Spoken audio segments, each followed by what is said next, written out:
এই মুহূর্তের সবথেকে বড় খবর 2011 সালের পরে যে সমস্ত কাস্ট সার্টিফিকেট দেওয়া হয়েছে সেই সমস্ত কাস্ট সার্টিফিকেট কিন্তু রিভেরিফিকেশন করা হবে। অর্থাৎ এসসি কাস্ট বলুন, ওবিসি কাস্ট বলুন বা এসটি কার্ড হোক, আপনাদের প্রত্যেকে কিন্তু কাস্ট সার্টিফিকেট ফের কিন্তু ডকুমেন্টস দিয়ে রিভেরিফিকেশন করতে হবে।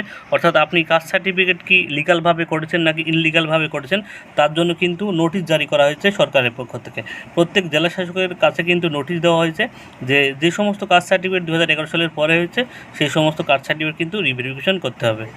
আপনারা স্ক্রিনের উপরে সেই নোটিশটা দেখতে পাচ্ছেন, ঠিক আছে, নোটিশটা দেখতে পাচ্ছেন 14 তারিখে কিন্তু জারি করা হয়েছে। প্রত্যেক জেলা শাসকের কাছে কিন্তু নোটিশটা পাঠানো হয়েছে। বলা হচ্ছে 2011 সালের পরে কিন্তু 1,69,00,000 কাস্ট সার্টিফিকেট দেওয়া হয়েছে 2011 সালের পরে কিন্তু ইস্যু করা হয়েছে। তার মধ্যে এসসি কার্ড আছে 1 কোটি, এসটি কার্ড আছে 21 লাখ এবং ওবিসি কার্ড আছে 28 লাখ।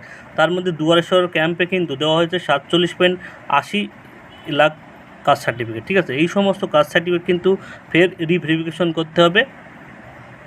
অর্থাৎ আপনাদের কিন্তু প্রত্যেকেরই কিন্তু কাস্ট সার্টিফিকেট নিয়ে আবার কিন্তু সমস্যায় পড়তে চলেছেন। অর্থাৎ যারা কাস্ট সার্টিফিকেট 2011 সালে পরে করেছেন তাদের প্রত্যেকের কিন্তু কাস্ট সার্টিফিকেট রিভেরিফিকেশন হবে এবং কাস্ট সার্টিফিকেটে যদি কোনো গড়মিল পাওয়া যায় তাহলে কিন্তু আপনার নামে আইনি পদক্ষেপ নেওয়া হবে, এমনই কিন্তু নোটিশে জানানো হয়েছে। সেক্ষেত্রে যখন ভেরিফিকেশন হবে তাতে কিন্তু দ্বিতীয় জেনারেশনে অর্থাৎ আপনি কার্ডটা দিয়ে বানিয়েছেন তার কাস্ট সার্টিফিকেটও কিন্তু আবার ফের যাচাই করা হবে, ঠিক আছে। এক্ষেত্রে দেখতে পাচ্ছেন এখানে প্রত্যেক কাস্ট সার্টিফিকেট দেওয়া হচ্ছে 2011 সালের পরে যে সমস্ত কাস্ট সার্টিফিকেট দেওয়া হয়েছে প্রত্যেকেরই কিন্তু কাস্ট সার্টিফিকেটের এই কাজটা করতে হবে। এবার এখনও কিন্তু অনলাইনে কিন্তু অ্যাপ্লিকেশন শুরু হয়নি, খুব শীঘ্রই কিন্তু অনলাইনে কিন্তু ফের পোর্টাল চালু হবে এবং সেই পোর্টালে আপনাকে কিন্তু গুরুত্বপূর্ণ ডকুমেন্টস কিন্তু রেডি করে রাখতে হবে।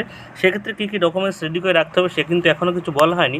তবে আপাতত যে এই আপডেটে দেখতে পাচ্ছেন যে সমস্ত কাস্ট সার্টিফিকেট 2011 সালে পরে হয়েছে তাদের ফের রিভেরিফিকেশন করা হবে এবং আপনার যদি কাস্ট সার্টিফিকেট ক্ষেত্রে আপনি যদি টাকা দিয়ে করেন বা আপনি কোনো 2 নাম্বারি উপায়ে আপনি কাস্ট সার্টিফিকেট করে থাকেন তাহলে কিন্তু আপনার উপর কিন্তু আইনি পদক্ষেপ নেবে সরকার। অর্থাৎ মানুষের কিন্তু আবার একটা হয়রানির শিকার হতে হচ্ছে 2011 সালের পরে যে সমস্ত কাস্ট সার্টিফিকেট আপনারা করেছেন তাহলে কিন্তু প্রত্যেকের কিন্তু আবার ডকুমেন্টসগুলো রেডি করে রাখুন। আপনাদের কিন্তু প্রত্যেকের কিন্তু আবার কাস্ট সার্টিফিকেটের জন্য ভেরিফিকেশন করতে হবে। এক্ষেত্রে আপনি যে সমস্ত বংশতালিকায় মাধ্যমে আপনি কাস্ট সার্টিফিকেট করেছেন অর্থাৎ আপনার বংশে কে আছে তার কাস্ট সার্টিফিকেট ঠিকঠাক করে আপনি জমা করে রাখুন এবং সমস্ত ডকুমেন্টস রেডি করে রাখুন। খুব শীঘ্রই কিন্তু অনলাইনে কিন্তু আপনাদের কিন্তু ফের পোর্টাল চালু হবে এবং সেক্ষেত্রে কী কী নিয়ম জারি করা থাকবে এই পরবর্তী ভিডিওর মাধ্যমে জানিয়ে দেবো। ভিডিওটি সবার সুবিধার্থে শেয়ার করবেন। অর্থাৎ বর্তমানে কিন্তু এটুকুই আপডেট আছে যে প্রত্যেকের কাস্ট সার্টিফিকেটে রিভেরিফিকেশন হবে এবং সেটা কিন্তু রাজ্য সরকারের পক্ষ থেকে প্রত্যেক ডিএম অফিসে কিন্তু এই নোটিশ জারি করা হয়েছে। নোটিশটা আপনারা দেখতে পাচ্ছেন। পরবর্তী ভিডিওতে পেতে অবশ্যই চ্যানেলটিকে সাবস্ক্রাইব করে রাখুন এবং যারা ফেসবুক পেজ থেকে দেখছেন পেজটিকে ফলো করে রাখুন। সবাইকে ধন্যবাদ।